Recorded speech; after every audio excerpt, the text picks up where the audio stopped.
Salam,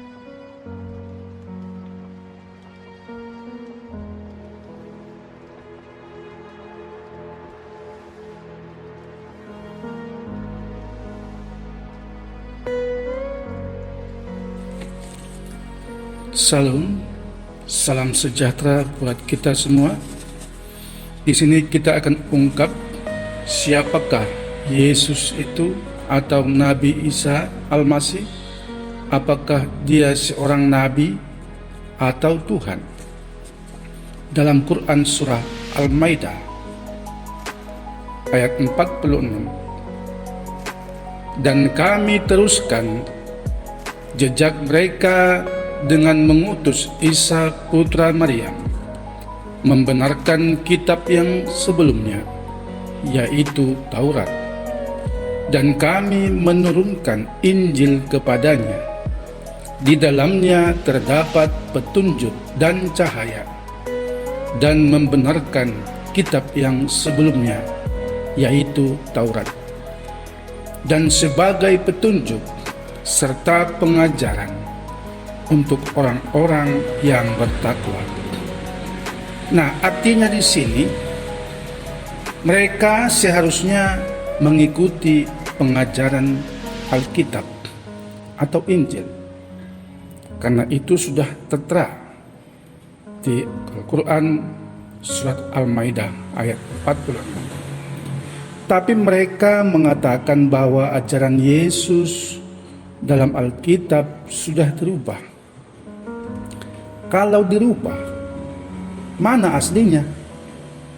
Sedangkan ajaran Kristen sudah beredar ke seluruh penjuru dunia setelah Yesus naik ke surga dan jauh sebelum agama Islam ada, yaitu lebih dari 600 tahun. Artinya, ajaran Kristen yang mengakui bahwa Yesus adalah Tuhan sudah ada selama 600 sebelum ajaran Islam itu ada. Dan ajarannya sama hingga saat ini, yaitu ajaran yang mengajarkan dan meyakini bahwa Yesus adalah Tuhan, Allah semesta alam. Bagaimana mungkin agama yang baru lahir mengatakan kitab Injil, agama yang sudah berjalan selama 600 tahun dan sudah beredar ke seluruh dunia, mengatakan kitab Injil sudah dirubah atau palsu? Kalau ada kitab baru tentang Injil yang berbeda dengan kitab Injil yang sudah berjalan selama 600 tahun, maka kitab baru itulah yang palsu. Paham ya?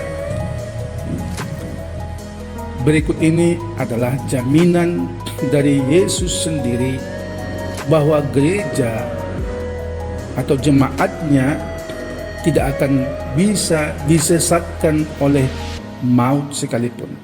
Nah, ini menandakan bahwa ajaran Kristen dalam Alkitab tidak akan mungkin disesatkan bahkan oleh maut sekalipun. Ini jaminannya. Dalam Matius 16 ayat 18. Dan aku pun berkata kepadamu, engkau adalah Petrus, dan di atas batu karang ini aku akan mendirikan jemaatku, dan alam maut tidak akan menguasainya. Dan kalau masih ngotot mengatakan bahwa ajaran Kristen saat ini sudah sesat, maka sama saja mengatakan ajaran Injil dari Nabi Isa Al-Masih adalah gagal total. Berarti Nabi Isa tidak pantas lagi disebut nabi, atau lebih pantas disebut nabi orang kafir. Dan Isa Al-Masih harusnya yang bertanggung jawab kepada Allah. atas kegagalannya yang membuat semakin banyak manusia kafir di muka bumi ini. Dan Isa seharusnya lebih layak masuk neraka karena telah mengajarkan pengikutnya menjadi kafir dengan mempercayai Dia adalah Yesus adalah Tuhan. Tetapi kenapa dalam Al-Quran Nabi Isa masih disebut yang terkemuka di dunia dan di akhirat?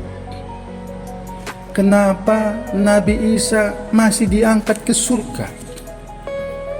Dan saat ini juga Nabi Isa yang diyakini oleh mereka bahwa Nabi Isa sudah di surga. Kenapa Nabi Isa yang ditunjuk Allah yang memberikan tanda-tanda kiamat? Kenapa Nabi Isa masih dipilih Allah untuk membunuh Dajjal? Bukankah karena ajaran Isa Al-Masih membuat mayoritas manusia di muka bumi ini menjadi kafir? Karena seluruh pengikut Isa, pengikut Yesus di muka bumi ini percaya bahwa Yesus adalah Tuhan, Allah, alam semesta. Mari kita ungkap kebenarannya. Kita ungkap dalam ajaran Al-Quran.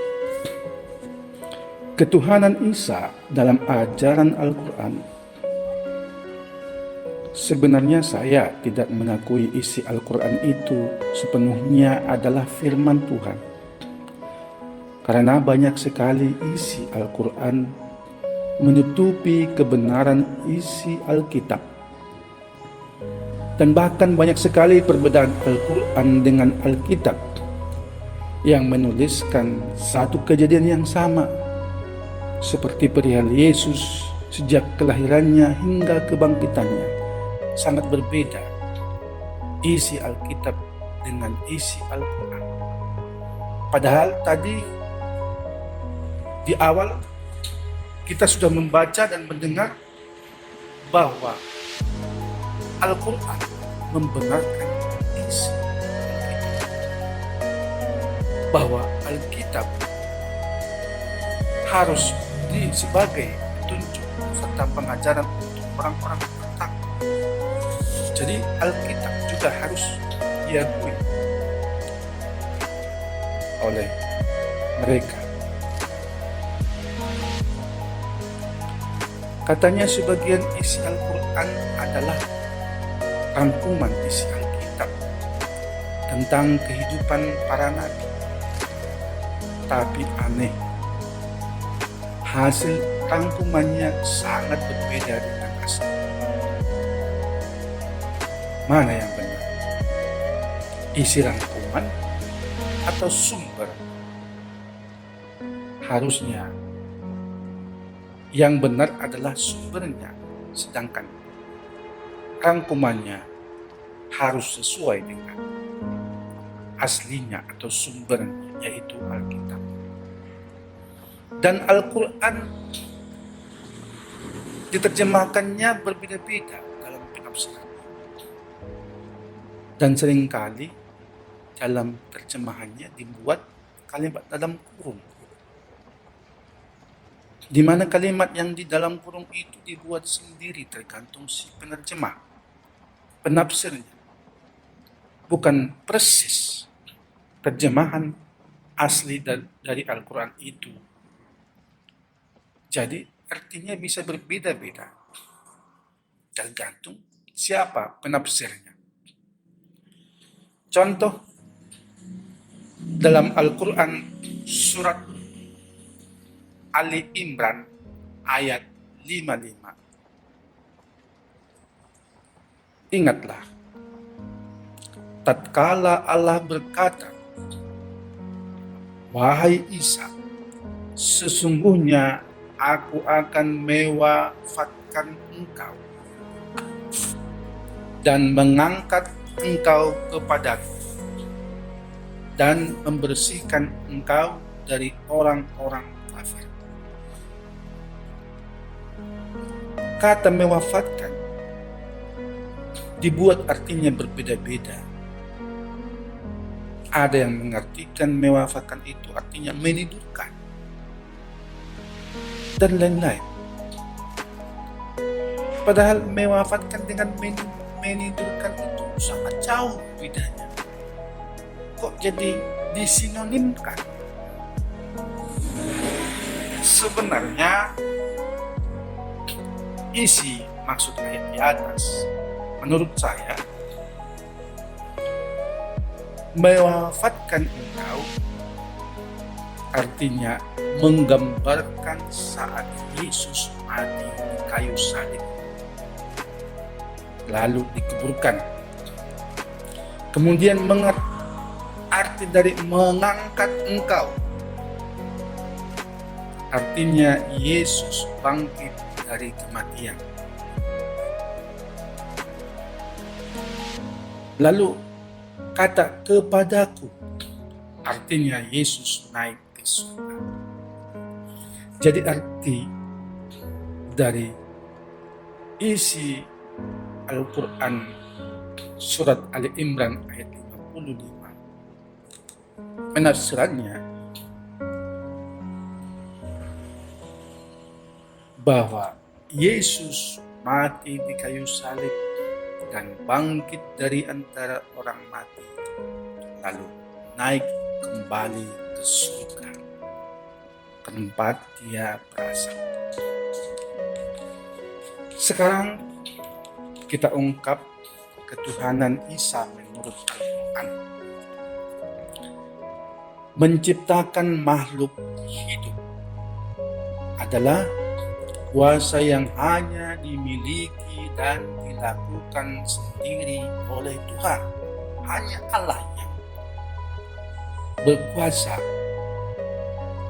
Tidak seorang pun makhluk yang bisa dan boleh melakukannya.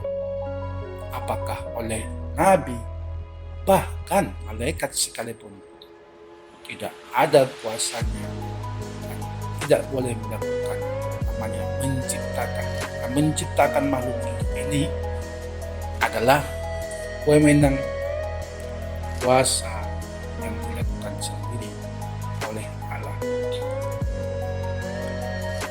Dalam surat Al-Maidah ayat 110, Nabi Isa Al-Masih adalah pernah menciptakan seekor burung yang terbuat dari tanah. Mujizat tersebut disebut dalam surat Al-Maidah berikut ini. Dan ingatlah pula di waktu kamu membentuk dari tanah suatu bentuk dalam kurung yang merupakan burung dengan izin, kemudian kamu meniup kepadanya, lalu bentuk itu menjadi burung dalam kurung yang sebenarnya dengan seizinku. Kejadian yang sama ketika Allah pertama kali menciptakan manusia, yaitu Nabi Adam dari tanah liat. Nabi Adam dibentuk dengan tangannya sendiri. Kemudian Allah menghembus napas sehingga Nabi Adam hidup menjadi manusia pertama. Ingatlah, menciptakan makhluk hidup hanya bisa dilakukan sendiri oleh Allah. Nah, di sini pada ayat ini Nabi Isa menunjukkan kuasanya sebagai Allah pencipta alam semesta, termasuk salah satunya menciptakan burung dari tanah. liat, menciptakan manusia dari tanah liat. Nabi Isa merupakan satu-satunya nabi yang melakukan mukjizat yang paling banyak, seperti berbicara saat masih bayi, dapat menghidupkan orang mati. Dalam Al-Quran surat Ali Imran ayat 49, dapat menciptakan burung dari tanah liat, menyembuhkan sakit dan buta, menurunkan makanan dari langit. Ini beberapa mukjizat yang dilakukan Nabi Isa yang cantum dalam Al-Quran. Kalau nabi-nabi lain, nabi itu harus memohon dulu kepada Allah, lalu Allah memerintahkan nabi itu untuk melakukan sesuatu sebelum mukjizat terjadi. Jadi mukjizat-mukjizat yang dilakukan oleh nabi-nabi lain itu dilakukan dengan memohon dulu kepada Allah. Lalu Allah mengabulkan dan terjadilah mukjizat. Contoh, saat Nabi Musa mengeluh dan meminta air kepada Allah, lalu Allah memerintahkan Musa untuk memukulkan tongkatnya ke batu. Lalu terjadilah mukjizat, keluarlah air dari batu. Tapi saat Nabi Isa melakukan mukjizat, Nabi Isa melakukannya tanpa perintah siapapun, tapi atas keinginannya sendiri. Nabi Isa atau Yesus hanya berfirman atau memberi perintah atau menjamah, maka mukjizat pun terjadi.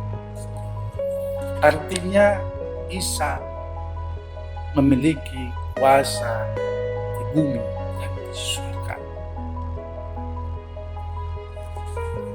Sesuai dengan Matius 28 ayat 18. Yesus mendekati mereka dan berkata, "Kepadaku telah diberikan segala kuasa di surga dan di bumi." Nah, ayat ini sebenarnya sudah menandakan bahwa Yesus atau Isa Masih itu adalah Allah. Lalu dalam surat Ali Imran 3 ayat 4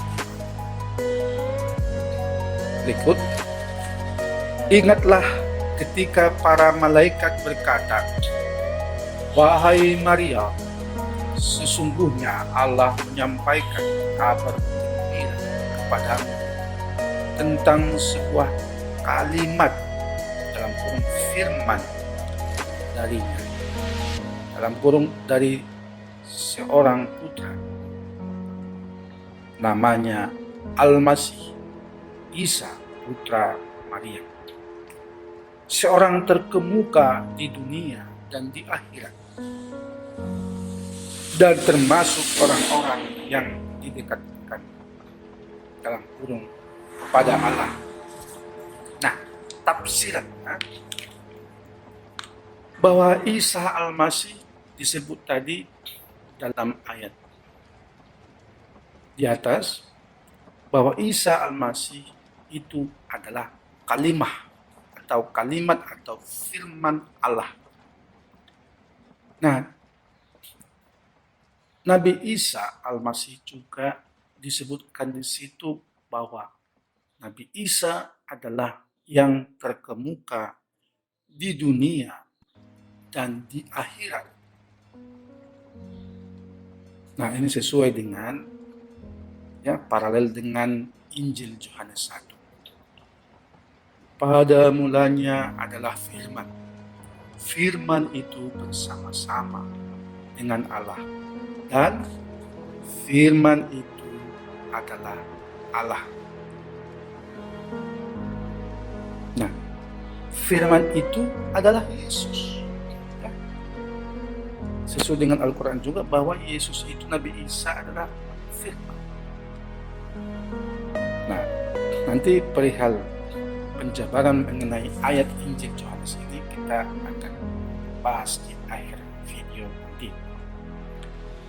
Lalu dalam surat Al-Anbiya ayat 91, dan ingatlah kisah Maria yang memelihara kehormatannya, lalu kami tiupkan roh dari kami ke dalam tubuhnya. Kami jadikan dia dan anaknya sebagai tanda kebesaran Allah bagi seluruh alam. Dari kalimat ini juga menandakan bahwa Isa adalah tanda kebesaran Allah. Di dalam Nabi Isa itu tertunjuklah, kelihatanlah, dan Allah menunjukkan kekuasaan Allah atas alam semesta. Nah, Isa lahir dari roh kami, dalam kurung roh Allah yang ditiupkan ke rahim Maria. Kalau manusia ada atau lahir, ya manusia lahir atas hubungan laki-laki dan perempuan. Dan di dalam rahim perempuan berproses sel sperma laki-laki dan sel telur perempuan hingga menjadi anak manusia. Sedangkan Nabi Isa Al-Masih ada atau lahir ke dunia itu atas hubungan Allah semesta alam dengan Maria, dengan cara Allah meniupkan rohnya ke dalam rahim Maria. Rohnya, Allah itu adalah roh. Allah itu yang masuk ke dalam rahim Maria berupa roh, ya. Memang Allah itu berupa roh Allah yang ditiupkan ke dalam rahim Maria atau Maria. Roh Allah tersebut berproses dalam rahim Maria menjadi seorang anak manusia. Beda, sangat berbeda. Manusia biasa lahir karena hubungan laki-laki dan perempuan sesama manusia. Nabi Isa lahir antara hubungan Allah dengan Maryam melalui rohnya sendiri yang ditiupkan ke dalam Maryam, artinya roh Allah itu sendiri yang adalah Allah sendiri berproses di dalam rahim Maryam dan menjadi seorang anak manusia. Disinilah proses penjelmaan Allah terjadi. Allah yang berupa roh atau roh Allah menjadi manusia. Ya, disinilah proses penjelmaan Allah menjadi manusia. Anak yang dilahirkan Maryam sudah menjadi manusia dan dia akan disebut anak manusia, utusan Allah. Anak ini tidak lagi disebut Allah karena dia sudah menjelma dan sudah menjadi manusia. Tapi ingatlah bahwa Isa putra Maria adalah Allah yang menjelma menjadi manusia. Hal ini sesuai dengan Injil Lukas 1 ayat 31 sampai 35. Saya bacakan. Sesungguhnya engkau akan mengandung dan akan melahirkan seorang anak laki-laki, dan hendaklah engkau menamai dia Yesus. ia akan menjadi besar dan akan disebut Anak Allah yang Maha Tinggi. Dan Tuhan Allah akan mengaruniakan kepadanya tahta Daud, bapa leluhurnya, dan ia akan menjadi raja atas kaum keturunan Yakub sampai selama-lamanya, dan kerajaannya tidak akan berkesudahan. Kata Maria kepada malaikat, bagaimana hal itu mungkin terjadi karena aku belum bersuami? Jawab malaikat itu kepadanya, Roh Kudus akan turun atasmu dan kuasa Allah yang Maha Tinggi akan menaungi engkau. Sebab itu anak yang akan kau lahirkan itu disebut Kudus, Anak Allah. Ya, dalam ayat ini jelas ya tadi bahwa kerajaan yang akan lahir ini tidak akan berkesudahan, artinya selama-lamanya.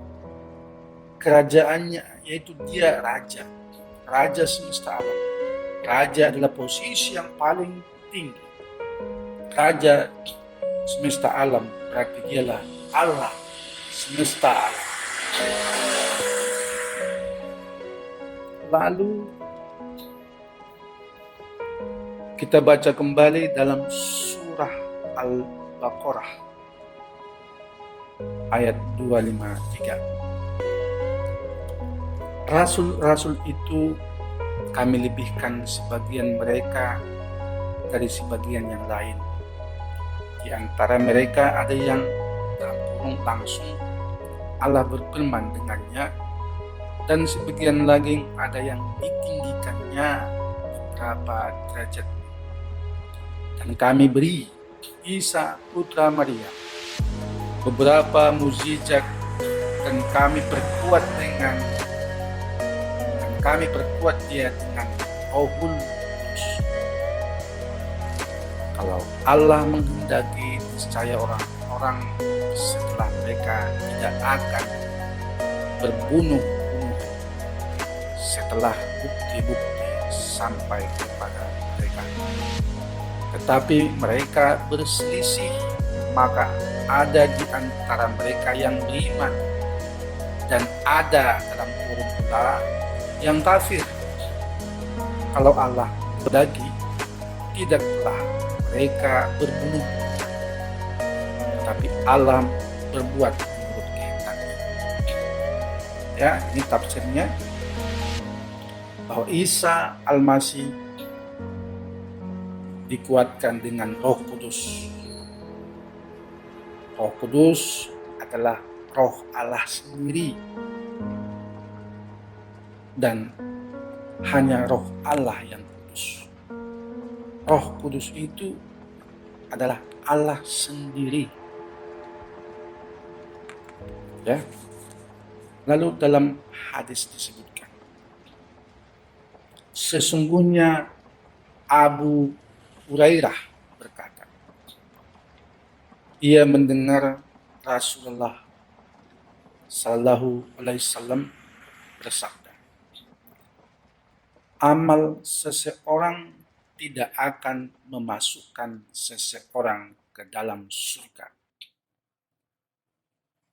Engkau juga tidak, wahai Rasulullah?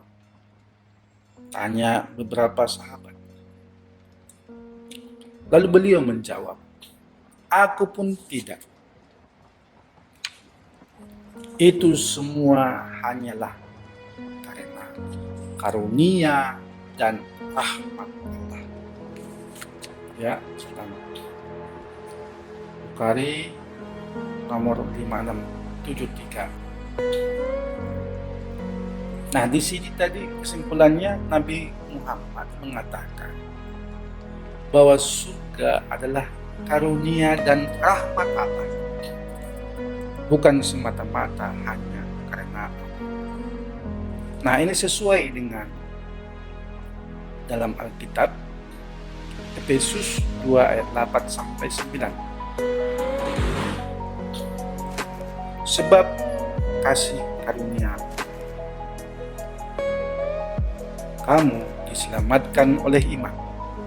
Itu bukan hasil usaha, tetapi pemberian Allah. Itu bukan hasil pekerjaan. Jangan ada orang yang mengangkat diri. Selanjutnya dalam Yohanes 3 ayat 16. Karena begitu besar kasih Allah akan dunia ini sehingga Ia mengaruniakan Allahnya. Maaf saya ulangi. Dalam Yohanes 3 ayat 16. Karena begitu besar kasih Allah akan dunia ini sehingga Ia telah mengaruniakan anaknya yang tunggal, supaya setiap orang yang percaya kepadanya tidak binasa, melainkan beroleh hidup yang kekal, itu surga. Nah, kesimpulannya bahwa setiap orang yang percaya kepada Yesus sebagai Tuhan dan Juru Selamatnya akan memperoleh hidup yang kekal, yaitu di surga. Inilah jalan keselamatan itu. Nanti kita akan bahas pada video berikutnya. Nah, sekarang kita ungkap ketuhanan Yesus dalam Alkitab. Mukjizat yang dilakukan oleh Yesus terdapat juga di Al-Quran, yaitu menyembuhkan orang sakit sejak lahir, menyembuhkan orang cacat, orang buta, dan membangkitkan orang mati. Setiap kali Yesus membuat suatu mukjizat, Yesus tidak pernah memohon mukjizat dulu kepada Allah agar dikabulkan seperti yang dilakukan oleh beberapa nabi. Tapi Yesus melakukan mukjizat itu dengan firman, memerintahkan, menjamah, maka mukjizat pun terjadi. Nah, dalam Injil Lukas 8 ayat 40 sampai 56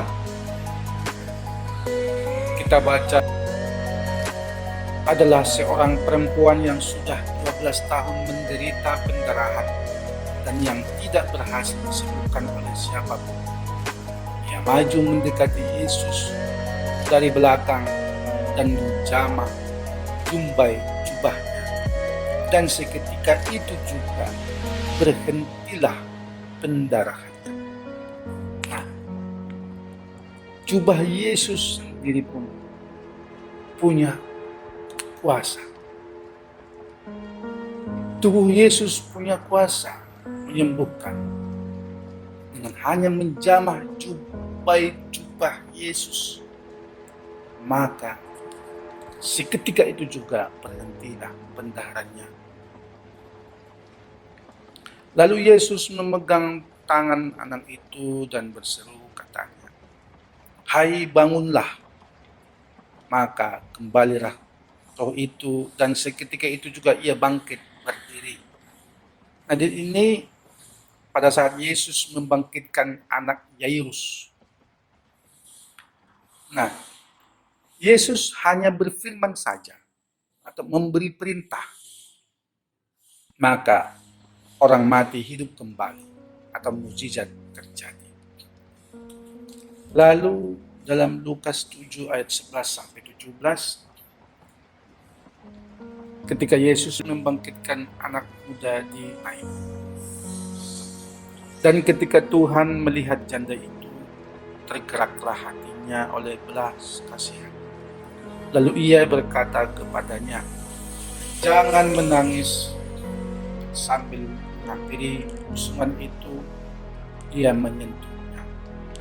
Dan sedang para pengusung berhenti, ia berkata, "Hai anak muda, aku berkata kepadamu, bangkitlah."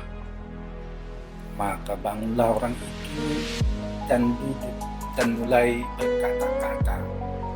Dan Yesus menyerahkannya kepadanya.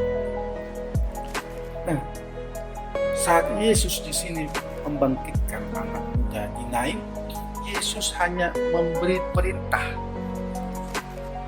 hanya berfirman, maka mukjizat terjadi. Yang mati bangkit. Lalu dalam Yohanes 11 ayat 17 sampai 44, Yesus membangkitkan Lazarus yang sudah mati selama 4 hari. Berikut ayat.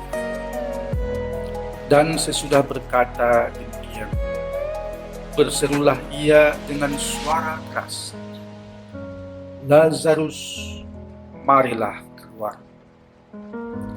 Orang yang mati itu datang keluar, kaki dan tangannya masih terikat dengan kain kapan, dan mukanya tertutup dengan kain penuh. Kata Yesus kepada mereka, bukalah kain-kain itu dan biarkan ia pergi. Di sini juga Yesus hanya memberi perintah, maka yang mati hidup kembali. Lalu dalam Matius 20 ayat 29 sampai 34, Yesus menyembuhkan 2 orang buta. Berikut ayatnya. Tetapi orang banyak itu menegur mereka supaya mereka diam. Namun mereka makin keras berseru, katanya, Tuhan, anak Daud, kasihanilah kami. Lalu Yesus berhenti dan memanggil mereka. Ia berkata, apa yang kamu kehendaki supaya aku berbuat bagimu? Jawab mereka, Tuhan, supaya mata kami dapat melihat. Maka tergeraklah hati Yesus oleh belas kasihan. Lalu ia menjamah mata mereka, dan seketika itu juga mereka melihat, lalu diam. Nah, di sini juga Yesus menjamah mata mereka. Ya, pada saat mereka memanggil Tuhan supaya mata kami dapat melihat, Yesus tidak menolak bahwa Dia Tuhan, tapi Dia langsung menjamah, karena memang Tuhan, Yesus adalah Tuhan. Di sini Yesus menjamah mata mereka, dan yang buta bisa melihat. Semua mukjizat yang dilakukan Yesus terjadi dengan berfirman. Ada yang berfirman saja, ada yang diperintahkan, ada yang menjamah, ada yang hanya disentuh jubahnya lalu sembuh. Lalu mukjizat pun terjadi. Dan masih banyak mukjizat lain. Tidak ada nabi seperti ini. Ya, memang tidak ada nabi seperti ini karena memang Dia adalah nabi, di mana Allah sendiri yang menjelma menjadi manusia. Kalau Nabi Muhammad, setahu saya, tidak pernah melakukan mukjizat. Lalu kita baca dalam Matius 3 ayat 1 sampai 3. Pada waktu itu tampillah Yohanes Pembaptis di padang gurun Yudea dan memberitakan, bertobatlah, sebab kerajaan surga sudah dekat. Sesungguhnya Dialah yang dimaksudkan Nabi Yesaya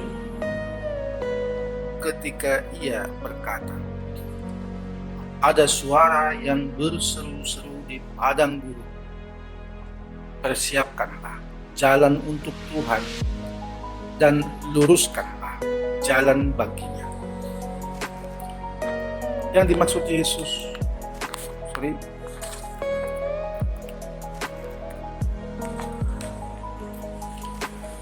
yang dimaksud Yohanes dan Nabi Yesaya adalah Yesus. Bahwa Yesus akan datang. Yohanes mengatakan, persiapkanlah jalan Tuhan yang dimaksud adalah Yesus sendiri. Yohanes mempersiapkan jalan untuk Tuhan Yesus.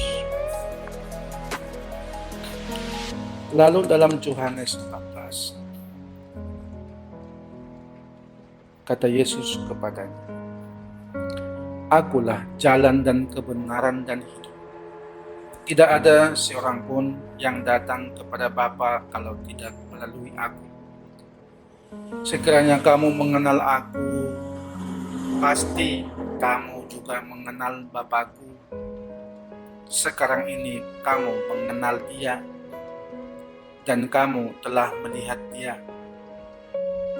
Kata Filipus kepadanya, Tuhan, tunjukkanlah Bapa itu kepada kami.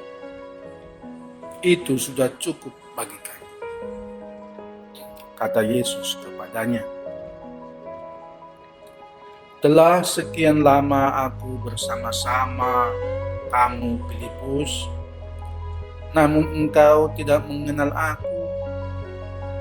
Barang siapa telah melihat aku, ia telah melihat Bapa. Bagaimana engkau berkata, tunjukkanlah Bapa itu kepada kami? Di sini Yesus menegaskan bahwa Yesus itu adalah Bapa sendiri. Jadi kalau sudah melihat wajah Yesus, berarti sudah melihat wajah Bapa. Karena Yesus dan Bapa itu sama, satu. Jadi wajah Bapa di surga itu ya wajah Yesus.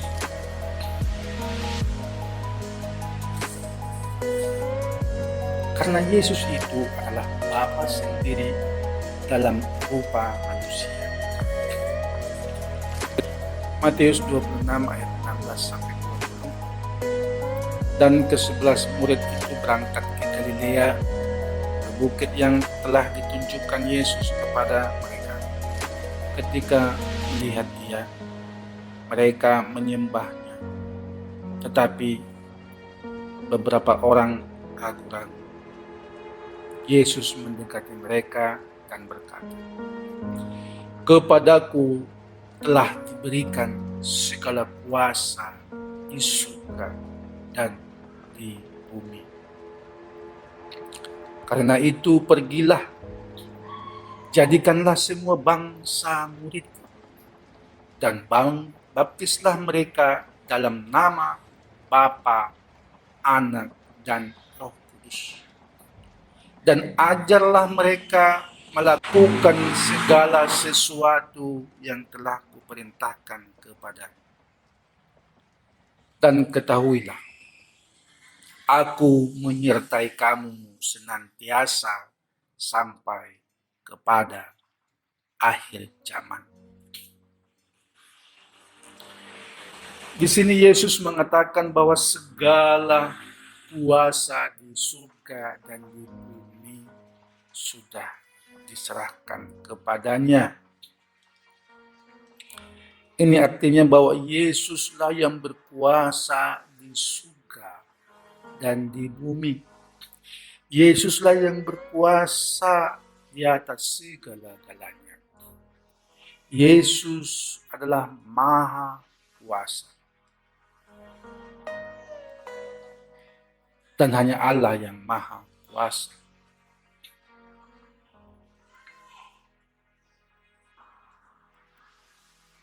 Lalu dalam Yohanes 13 ayat 13-14, kamu menyebut aku guru dan Tuhan.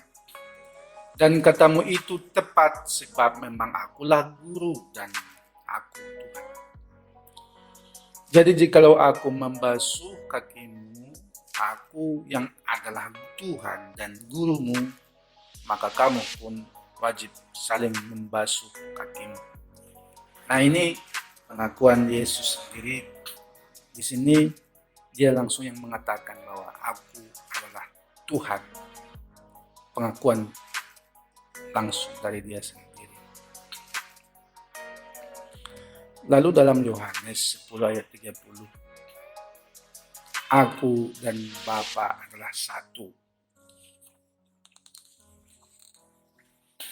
Lalu Yohanes 17 ayat 11, dan aku tidak ada lagi di dalam dunia, tetapi mereka masih ada di dalam dunia, dan aku datang kepadamu, ya Bapa yang kudus, peliharalah mereka dalam namamu, yaitu namamu yang telah engkau berikan kepadaku, supaya mereka menjadi satu sama seperti kita.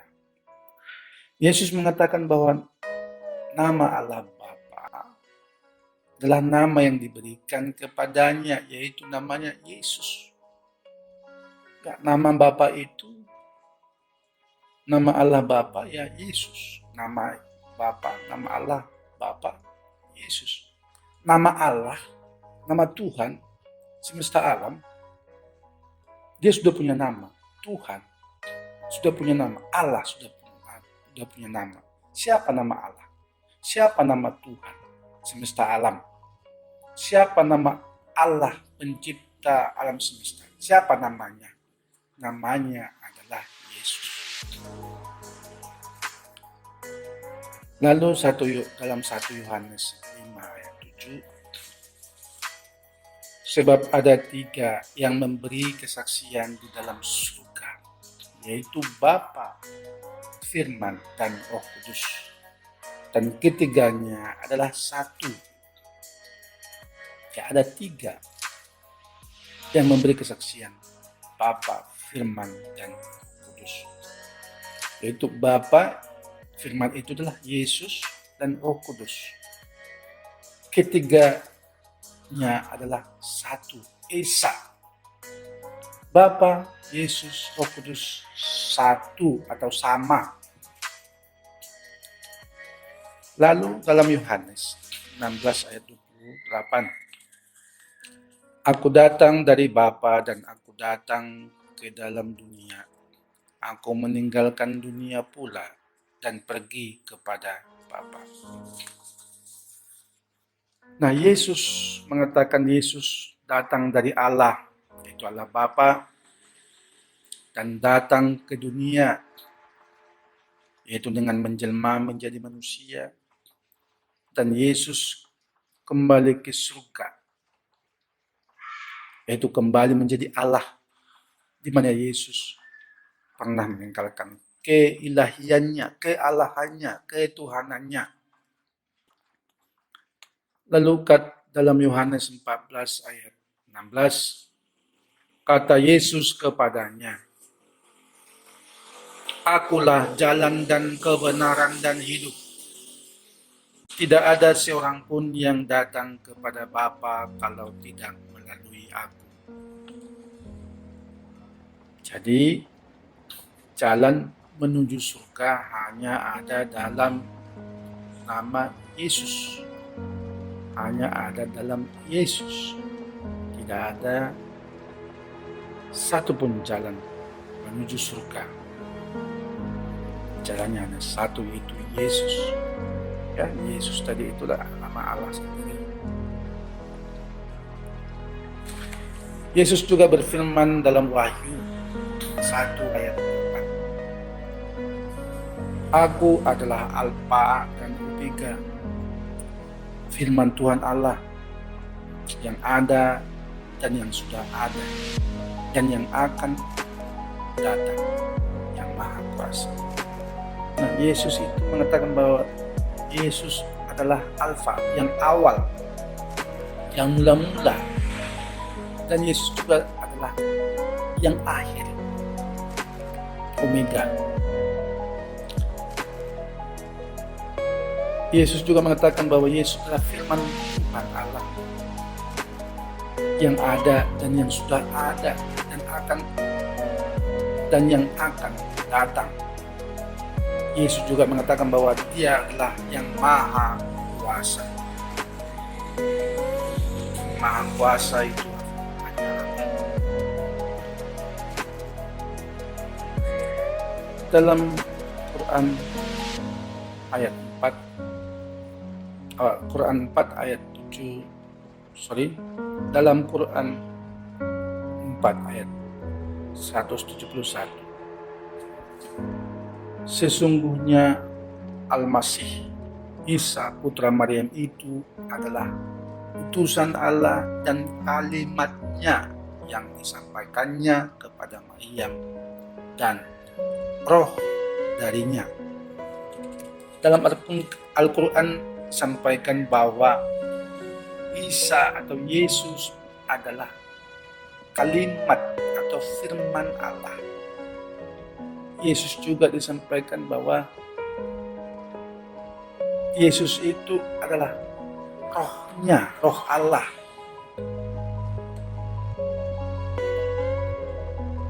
Nah, kita akan bahas siapa firman itu yang disebut dalam Al-Quran, yang menyebutkan bahwa Yesus atau Nabi Isa adalah kalimat atau firman Allah.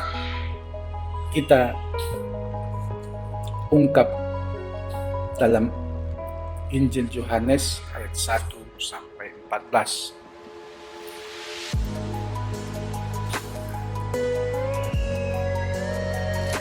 Pada mulanya adalah firman.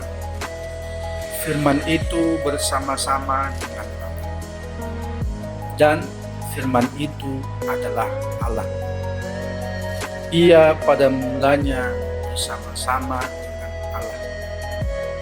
Segala sesuatu dijadikan oleh Dia, dan tanpa Dia tidak ada satupun yang telah jadi dari segala yang telah dijadikan.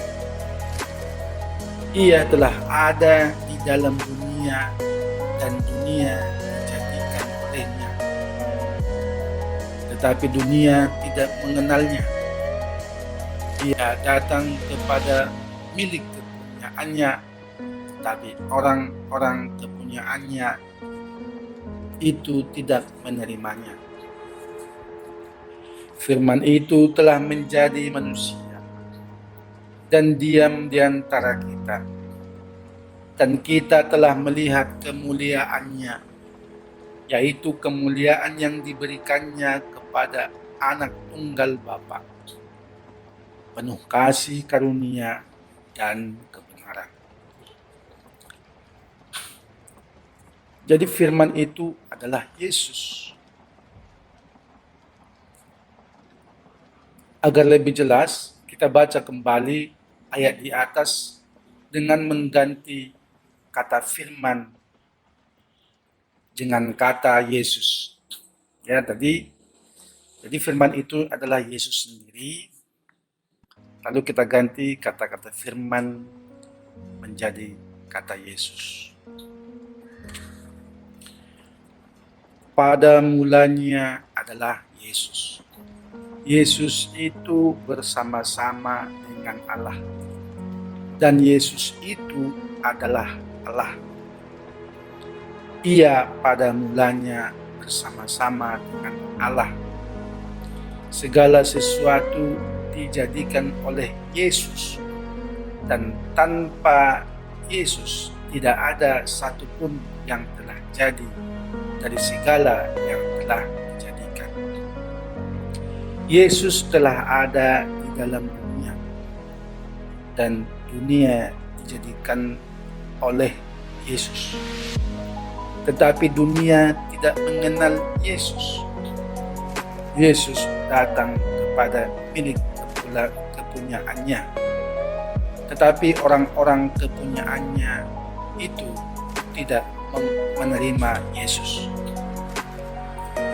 Yesus itu telah menjadi manusia dan diam di antara kita, dan kita telah melihat kemuliaan Yesus, itu kemuliaan yang diberikannya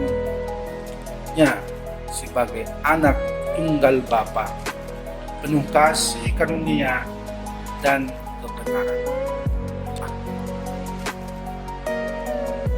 Yesus sudah ada sebelum dunia dijadikan. Dan tanpa Yesus tidak ada satupun jadi atau diciptakan. Allah menciptakan dunia ini dengan firman-Nya, yaitu Yesus sendiri. Allah menunjukkan kuasa-Nya dengan firman-Nya, yaitu dengan Yesus. Dan Yesus adalah firman-Nya.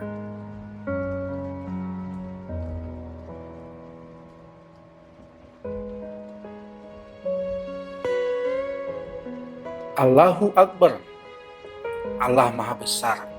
Ya, itu artinya ya, Allahu Akbar, Allah Maha Besar. Tiada Tuhan selain Allah. Allah itu Maha Esa. Tiada Tuhan selain Bapa. Tiada Tuhan selain Yesus. Tiada Tuhan selain Roh Kudus. Bapa adalah Allah yang Esa. Yesus adalah Allah yang Esa.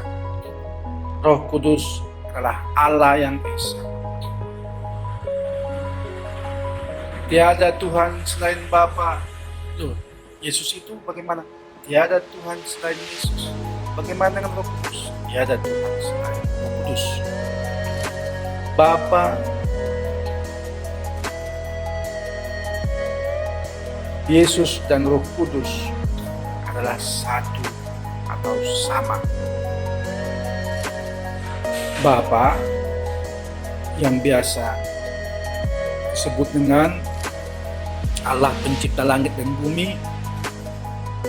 Yesus adalah Bapa Allah yang menjelma menjadi manusia, yang menjadi juru selamat manusia. Roh Kudus itu adalah Roh Allah yang menuntun dan menyertai manusia agar berjalan seturut kehendaknya.